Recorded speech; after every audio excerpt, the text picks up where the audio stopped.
2024 is coming to a close, and what vinyl reissues got me extremely excited. That's what we're covering today. From exclusive record store day drops on albums long out of print to anniversary editions to some just really cool surprises. Without further ado, here are my top 10 vinyl reissues of 2024. Hi, I'm Andy Fenstermaker, host of Poetic Wax, a weekly music history series and audio podcast where I dig into the record collection I've been building since the 1990s to share the history of bands, albums, and songs from within. And I have to admit something. I added an 11th because, well, I wanted to. So starting off the list and coming from the April edition of Record Store Day 2024 is number 11, The Five Ghosts with the Seance EP by Stars. The Five Ghosts is the 2010 album by Canadian indie rock band Stars, and this includes a nice little bonus with the Seance EP, also a 2010 release. This came as part of Record Store Day 2024, and the EP here is on vinyl for the first time. Rather than keeping it condensed to two sides, as has been released in the past, the band spreads The Five Ghosts across three sides with the EP on side D. Stars has always been a bit of a sleeper band for me. They release something new and it sits. Either I unconsciously or maybe even consciously avoid listening to it, or I give it a spin and it just simply doesn't land. This goes on for a year, 2 years, 5, maybe more, and then it just suddenly clicks. The Five Ghosts fits this trend nicely. While I don't think it lives up to what I feel is their pinnacle release, 2004's Set Yourself on Fire, there's plenty of greatness within. So if you're a fan of Canadian indie rock acts that hit the scene in the aughts like Arcade Fire or Broken Social Scene, and you haven't checked out Stars yet, you definitely want to give them a listen. And number 10 is Food by MF Doom. I took close to a 25-year break from hip-hop and rap, and so I'm just now catching up on some pretty great music from the genre over the past quarter century or so. One such artist is Daniel Doomlay, who, during his life, went by the pseudonyms MF Doom, Doom, Danger Doom, King Ghidorah, Victor Vaughn, and probably a handful of others.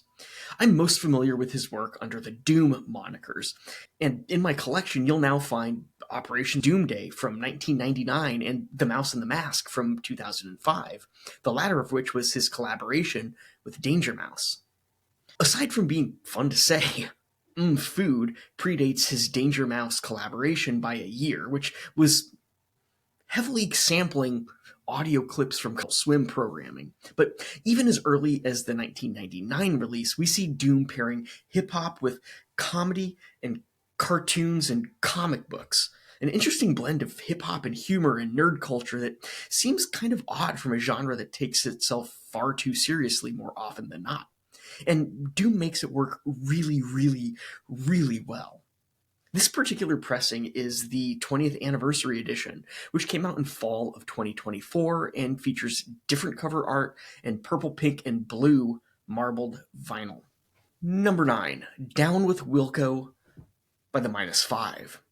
I just dug into the history of this pretty interesting collaboration between the -5 and Wilco, dubbed Down with Wilco. You can check out that on my Poetic Wax weekly history series right here on YouTube or wherever you listen to podcasts on podcast platforms and whatnot.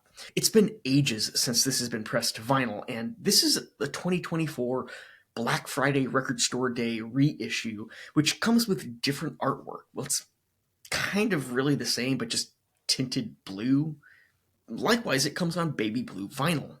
It doesn't live up to some of the other indie folk albums of the day, but it does find good company in the indie folk that leans heavier into the Americana realm. Personal favorites include The Days of Wine and Booze, Retrieval of You, and Dear Employer.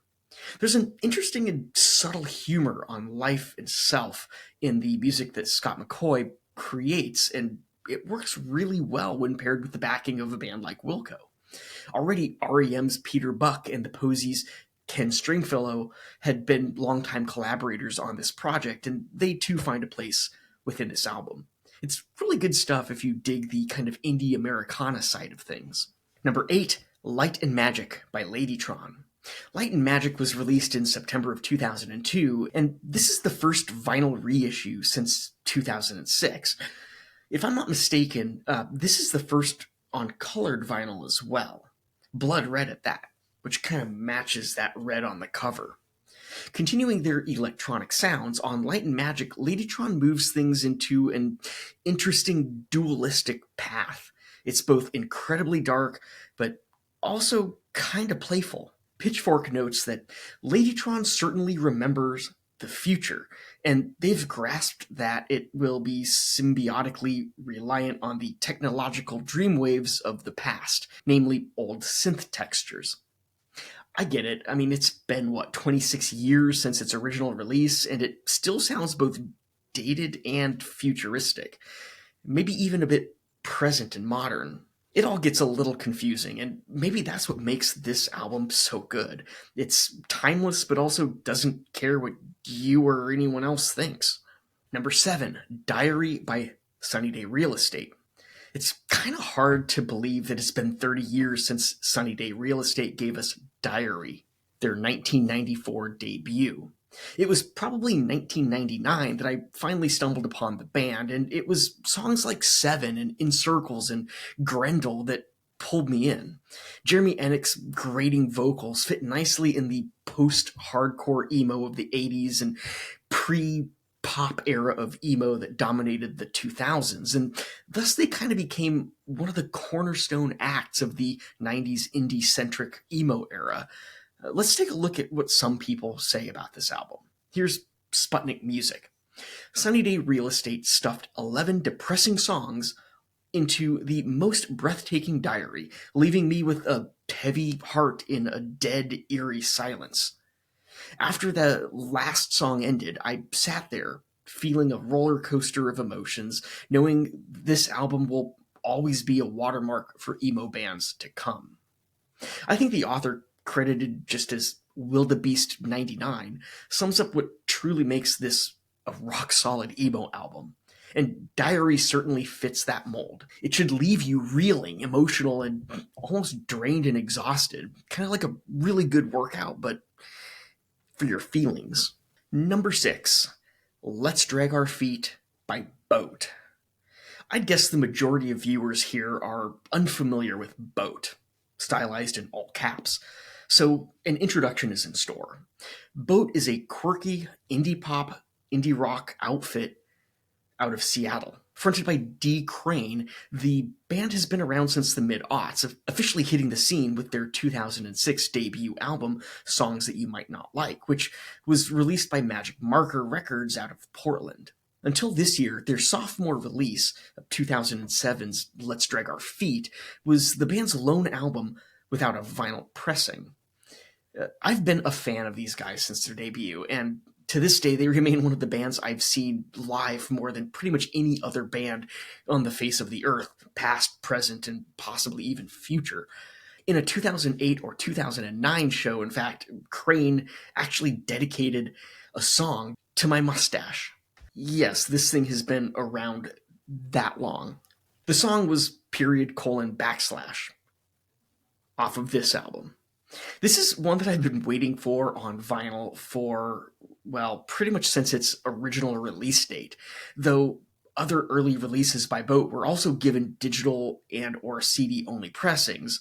It wasn't until 2013 that the band gave us a vinyl pressing of their 2006 debut, which honestly is still my favorite from the group. Number 5, Desperate Youth, Bloodthirsty Babes by TV on the Radio. It kind of blows my mind that TV on the Radio's Desperate Youth, Bloodthirsty Babes is now 20.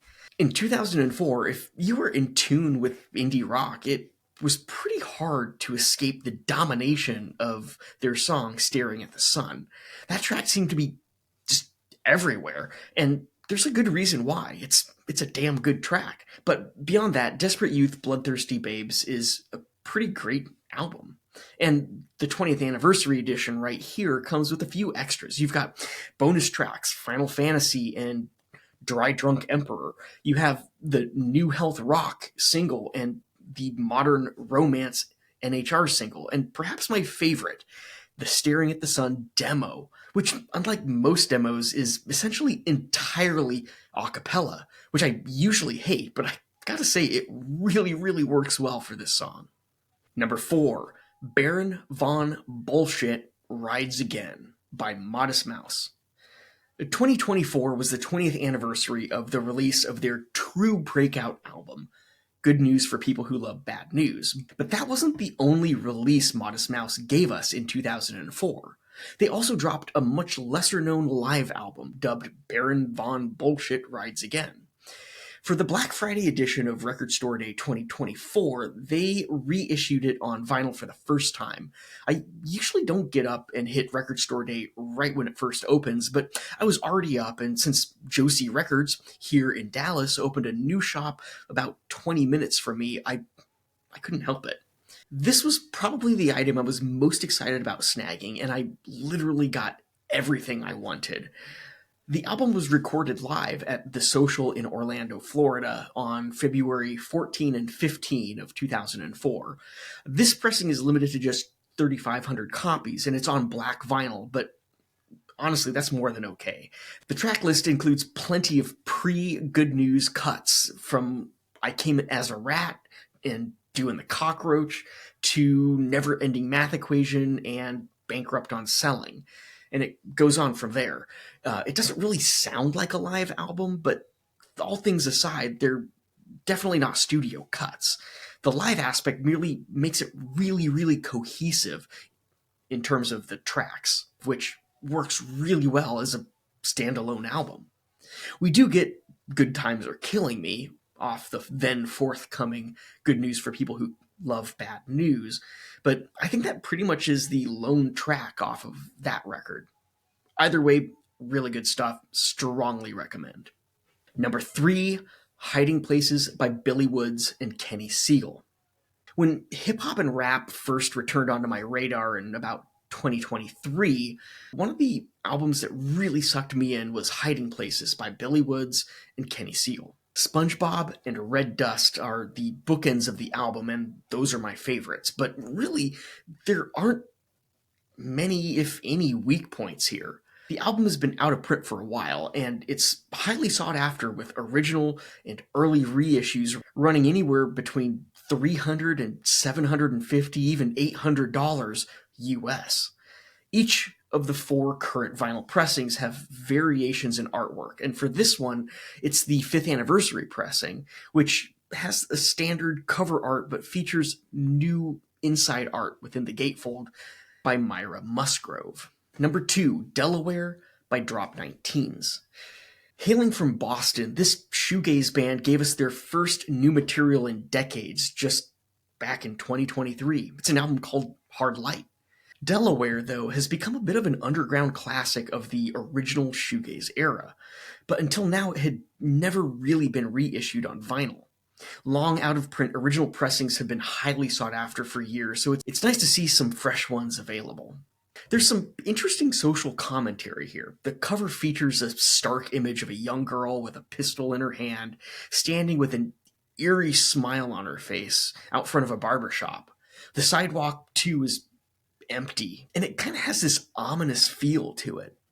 The near 9-minute Kick the Tragedy is a shoegaze instrumental with some spoken word sampled atop layers of reverb guitar. This is from Spin, with the band talking about the passing of their friend Phil. He was a good friend of ours, and a gun was involved, Ackle says, stuttering over his words. The others nod their heads in agreement when the frontman explains that Kelly's line, "Fucking Phil, he's off on his board somewhere," has taken on a new meaning. "We like to think of him as off on his board somewhere," Ackle says plaintively.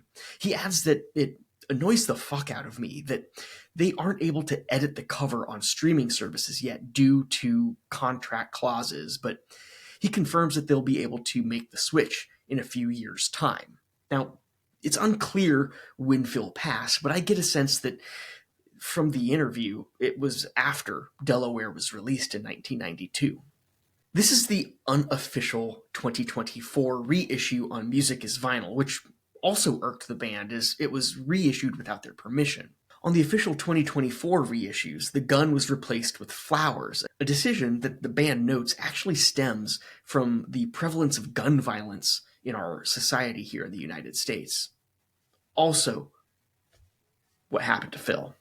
And my number one reissue of 2024 is Grab That Gun by The Organ. The Organ was a short-lived Vancouver, BC-based indie rock outfit from the mid-aughts. So this is the 20th anniversary edition, and it's the first time this has been reissued on vinyl as well. What I love about this is that it actually comes with a second disc containing their 6-song EP, Thieves, which had never been issued on vinyl at all. On one side, we have the Grab That Gun cover art. Flip it over, and it's the Thieves cover. Here's a quote from Crack Magazine. Their music is steeped in 80s new wave nostalgia, reimagined through a naughty's lens. From their low-rise skinny jeans and queer-coded white vests to their artful indie rock, The Organ encapsulated the mood of young 20-somethings back then. Now, I was kind of hitting the mid-20-somethings when this was released, but I get it. I kind of liken their music to Sleater Kinney, but with less rock angst, more emotion, and a heavier emphasis on jangle pop and keyboards, with a sizable nod to the Smiths. There's the list. What I want to know is what vinyl reissues got you super excited in 2024? Let me know in the comments below. And while you're at it, like, subscribe, hit that notification bell.